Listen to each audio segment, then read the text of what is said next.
Yes, Red Zone TV kwoli webale kubanga okyagoberera omukutu guno yonna gy'osinzira okubanga gy'otulabula tukwebaza kyokola kya mutawana nnyo okubanga okyatambula naffe wabula ate naawe atanaba kubeera ng'osubscribinga ku channel eno kirira wansi awo olaba ekigambo subscribe kikwateko kwata kade aka notification kakuyambako okujjukiza n'obeera omu ku abo abasooka okumanya nga tutaddeyo ensonga yonna.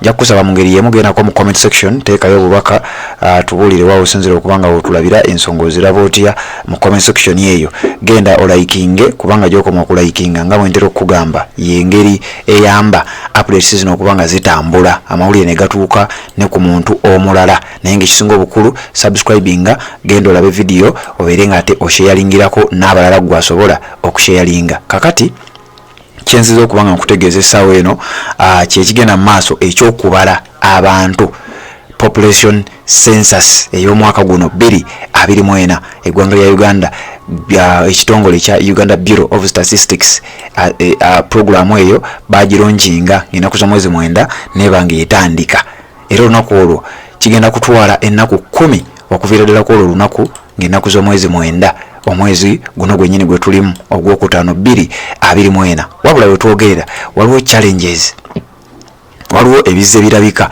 kati nga wetwogerera kuliko abantu 3 abafudde okuva okubala abantu kuno lwe kwatandika. Emabegakaawo najja nenkuwa amawulire genzijjukira nti ogajjukira bulungi nnyo nga waliyo omubalirizi omubazi enumerator eyafumitibwa ebiso oba ebintu ebiri sharp ne babulako nakatono okumusalako amatu n'ebirala ebifaanana bwe bityo nkakasa obijjukira bulungi nnyo bw'obanga obadde otambulira ku mukutu ogwa Red Zone TV. Kati wetwogerera waliwo ekiwandiiko ekifulumidde ku mukutu ogwa Daily Monitor olunaku olwaleero nga bagamba nti according to Yubos, the enumerator from Kiruhura started feeling weak as he was executing his duties at the weekend and died instantly after reaching a health facility.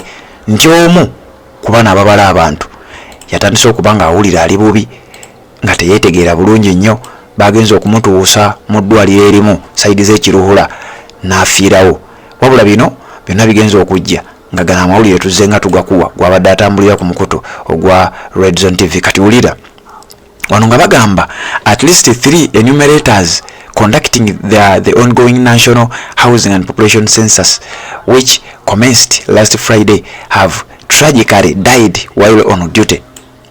Nti abantu 3 ababala enumerators 3 be bakafa okuva olwokutaano luwedde omulimu guno ogw'okubala abantu n'amayumba National Housing and Population Census lwe gwatandika.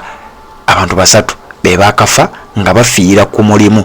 According to officials from the Uganda Bureau of Statistics, Yubos, one of these enumerators was attacked last week in Najera, Kira municipality in Wakiso district by assailants and died upon arrival at hospital. Nti okusinziira ku bakungu okuva mu kitongole kya Yubos ekimanyiddwa nga Uganda Bureau of Statistics, nti omu ku bano abasatu betwogerako abafudde okuva mulimu guno gwatandika nti yalumbibwa abatemu mu kitundu ky'e Najera mu district y'e Kira mu district y'e Wakiso mu municipality y'e Kira municipality mu district y'e Wakiso.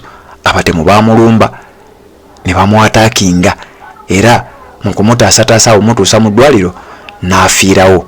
Bino biri ku mukutu guno byendi mu kubanga ate nkugamba. Ne bagenda maaso nga batugamba nti Mr. Joshua Mubuulire, the communication officer at Yubos, told Daily Monitor in an interview yesterday that Andrew Sali was assaulted on Saturday by unknown individuals and succumbed to his injuries upon reaching the hospital. Nti waliwo n'omulala amanyiddwa nga Mr. Joshua Mubuulire. Ono Mr. Joshua Mubuulire ye mwogezi w'ekitongole kya Yubos. Yategeezezza nti waliwo omulala amanyiddwa nga Andrew Sali.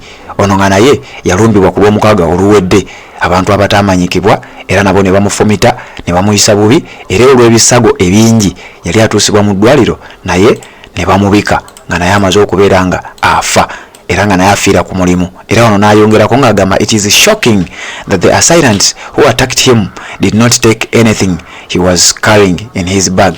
Nti kikwasa ennaku era kyennyamiza nti wano babaali bamulumbye okumutta ono gwe twogerako nti tewali yadde ekintu kimu kye baatwala kebeera ebbaaga kebere power bank, kebere taaga kano kebambala mbulago nako yakasigaza tebalina kye bamutwalako yadde ekimu. Ono nga ayogerera ekitongole ekya Uganda Bureau of Statistics nga kye kikwasaganya omulimu guno ogw'okubeera nga babala Bannayuganda gwali ku mukutu ogwa Red Zone TV. Ensonga gye njagala okubanga nkuwa yonna gy'osinzira okubanga gy'otulabira, njagala kubanga nkuwa ekiwandiiko kino ekiraga nti abantu basatu abaakafiira ku mulimu guno. The second enumerator, Annette Tibiwa, collapsed while performing her duties in the field and passed on at a health facility where she was rushed for treatment. Nti waliwo omulala ono naye mubazi w'abantu ba enumerator amanyiddwa nga Annette Tibiwa. Ono yaye yazirika ng'agezaako okukwasaganya omulimu guno ogw'okubala abantu, wabula wakati awo n'azirika ne bamukwata naye era ne bamuyoolayoola bagezeeko okuba nga bamuddusa mu ddwaliro eryali okumpi naye, era naye teyasobola kuwona, yafiirawo oluvannyuma lw'okuba nti yali atwaliddwa mu ddwaliro. Mr. Martin Mangeni, the census officer for Namayingo district, stated in a press release that Tibiwa, who was serving in Mutumba sub-county, was rushed to Shalom Medical Center for medical attention. Eyo lidwaliro lyatwalirwamu district bagiyita Namayingo, sub-county gye bayita Mutumba. Kati akulira census mu bitundu ebyo amanyiddwa nga Martin Mangeni ye yavaayo n'ategeeza nti bambi nono naye yafudde. Kati owookusatu, the third enumerator, who is yet to be identified by Yobos, fell sick on Saturday and died on Sunday. Nti waliwo n'owookusatu, ono ye ng'ekitongole ekya Yobos tekinaba kumanya bimukwatako, tekinaba kumutegeera wetwogerera, yalwala ku Saturday kiro, ku Sunday ne bamubika nti naye afudde. According to Yobos Uganda Bureau of Statistics, the enumerator from Kiruhura started feeling weak as he was executing his duties at the weekend and died instantly after reaching a health facility. Yono gwe nkugambye wali nti yali mu district gye bayita Kiruhura, naye yali akola omulimu gwe, agenda okunyuka ku Lwomukaaga ekiro n'alwala, agenda okukeera ku Sunday ku makya nga yafudde. Kati abo basatu bakafa okuva omulimu guno ogw'okubala National Housing and Population Census, okubala abantu ndowooza n'amayumba, okuva omulimu ogwo gwatandika beba abantu basatu abakafa.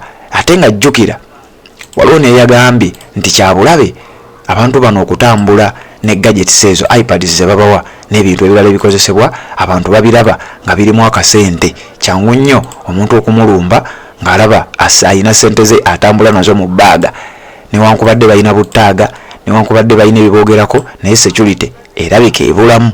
Kati neeyo yensonga gye njagala okuba nga ate nkutegeeza gwali ku mukutu ogwa Red Zone TV. Ate naba kubanga osubscribinga, nyongera okujjukiza n'okusaba ati kkirira wansi awo olaba ekigambo subscribe kikwateko, kwata kadeka notification obeere nga tomissinga nsonga yonna.